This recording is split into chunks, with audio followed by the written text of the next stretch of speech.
Praise lord, హల్లెలూయా. దేవుని మనకి స్తోత్రాలు. మీ అందరికీ నా వందనాలు తెలియజేస్తున్నాను. ఈ దినం కొరకు దేవుడు సిద్ధపరిచినటువంటి మాటలు. ప్రియ సహోదరి సహోదరుడా, ఒకానొక రాజ్యంలో ఒక రాజు వేటకి వెళ్ళేటువంటి అలవాటు కలిగి ఉన్నాడు. అలాగే ఒకానొక దినము తన అలవాటు చొప్పున వేటకి వెళ్ళాడు. అడవికి వెళ్ళిన తరుణంలో అతను వేటాడుతున్నటువంటి క్రమంలో ఒక సింహం అయితే అతని మీద దాడి చేసింది. దాడి చేసి అతని యొక్క చిటికిన వేలుని తీసుకుని వెళ్ళిపోయింది. ఆ బాధతోటి రాజు గృహానికి వచ్చాడు. వచ్చి ఆ యొక్క రాజాస్థానంలో మంత్రితోటి చెప్తున్నాడు, నేను ప్రతిదినము కూడాను వేటకు వెళతాను, కానీ ఈరోజైతే కనుక ఒక సింహం నా మీద అటాక్ చేసి ఇలాగ నా వేలు తీసుకుని వెళ్ళిపోయిందని ఎంతో బాధతోటి చెబుతుంటే, ఈ యొక్క మంత్రి అయితే ఆ రాజుతోటి చెప్తున్నాడు, ఏదైనా కానీ మీ మేలు కోసమే అని చెప్పేసి చెప్తున్నాడు. చెప్తుంటే ఆ రాజుకి చాలా కోపం వచ్చింది.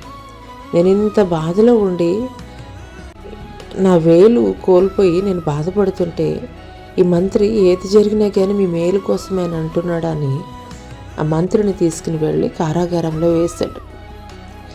ఇలాగ కొద్ది దినములు గడిచినాయి.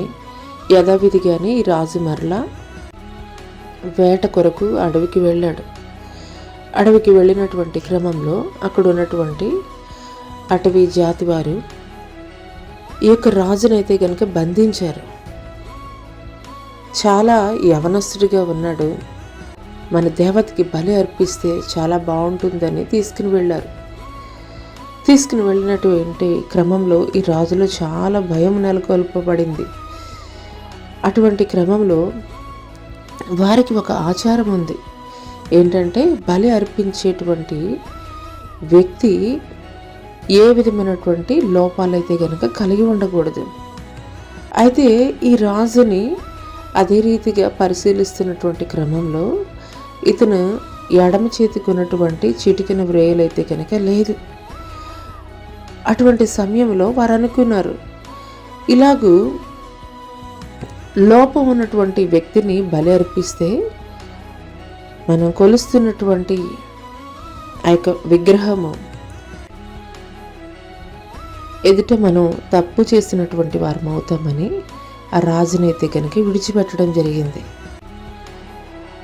ఆ తర్వాత ఆ రాజు మరలా రాజు యొక్క ఆస్థానానికి తిరిగి వచ్చాడు. తిరిగి వచ్చి వెంటనే రాజు ఏ కారాగారంలో అయితే ఆ యొక్క మంత్రిని బంధించాడో ఆ యొక్క కారాగారం దగ్గరికి పరుగున వెళ్ళాడు. వెళ్ళి చెప్తున్నాడు, మంత్రివర్య, ఆ రోజు నా ఏలుని కోల్పోయాను అని చెప్పినప్పుడు నువ్వు ఏది జరిగినా మీ మేలు కోసమే అని చెప్పారు. నాకు అప్పుడు చాలా కోపం వచ్చింది మీ మీద, అందుకే మిమ్మల్ని కారాగారంలో ఉంచాను.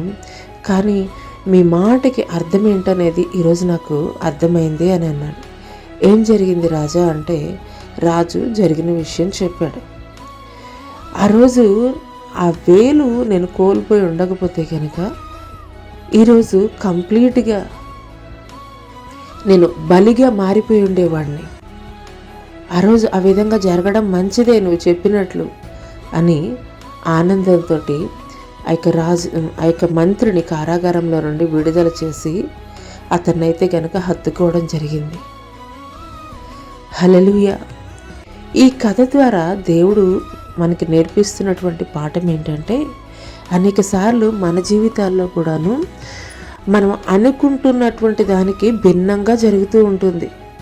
అయ్యో, నేను ఈ రీతిగా అనుకున్నాను కదా, లేదంటే ఈ ఉద్యోగం పొందుకోవాలనుకున్నాను కదా, లేదంటే ఈ వ్యక్తిని నేను వివాహం చేసుకోవాలనుకున్నాను కదా, లేదంటే ఈ వ్యక్తులు నేను ఎంతగానో ప్రేమించాను కదా, కానీ నాకు ఎందుకు ఈ రీతిగా వ్యతిరేకంగా ఉంటున్నారు.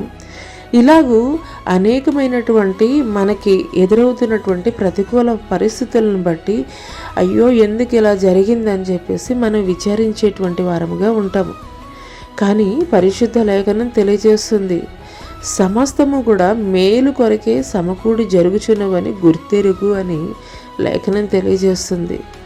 అవునేస్తమా, ఈ కథలో మనం చూసుకున్నట్లయితే మొదటగా రాజు తన వేలు కోల్పోయినప్పుడు మంత్రి అన్నటువంటి మాటలకి ఎంతగానో నొచ్చుకుని నన్ను అవమానపరుస్తున్నాడని కారాగారంలో బంధించాడు.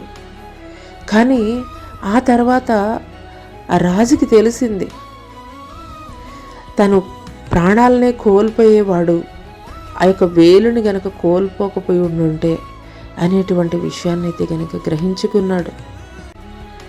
అవునేస్తమా, మన జీవితాల్లో కూడాను మనం ఒక అడుగు ముందుకు వేసి ఆలోచన చేస్తే దేవుడు నీ భవిష్యత్తు ఏమిటో ఆయన ఆలోచన చేసి నీ ప్రతికూలమైనటువంటి ప్రతి పరిస్థితిని కూడా నీ జీవితంలో అనుమతింపజేస్తున్నాడు అనేటువంటి విషయాన్ని అయితే కనుక నీవు మర్చిపోవద్దు. ఏదైనా సరే నీ మేలు కొరకే జరిగిస్తున్నాడు అనేటువంటి విషయాన్ని అయితే కనుక నీవు మర్చిపోవద్దు. ఈ మాటలు దేవుడు నా కొరకే మాట్లాడుతున్నారని నీవు విశ్వసించగలిగినట్లయితే నీవు ఎదుర్కొంటున్నటువంటి లేదంటే నేను ఇలా అనుకోలేదు అనేటువంటి పరిస్థితులు నీ జీవితంలో ఎదురవుతున్నప్పుడు అయ్యో ఎందుకు ఇలా ఎదురవుతున్నాయి, ఎందుకు ఇలాంటి పరిస్థితులు నేను ఎదుర్కోవాలని నీవు విచారించవద్దు, కృంగిపోవద్దు. కానీ దేవుడు ఏదో మేలు దాచి ఉంచాడు కాబట్టే ఈ పరిస్థితులను నా జీవితంలో అనుమతింపచేశాడు అనేటువంటి దృఢమైనటువంటి విశ్వాసాన్ని నువ్వు కలిగి ఉన్నప్పుడు నిశ్చయముగా ఆయన సమయములో ఆయన ఇచ్చేటువంటి బహుమానాన్ని నిశ్చయముగా నీవు పొందుకుంటావు. అటి కృప దేవుడు నీకు దయచేయునుగాక. ఆమేన్.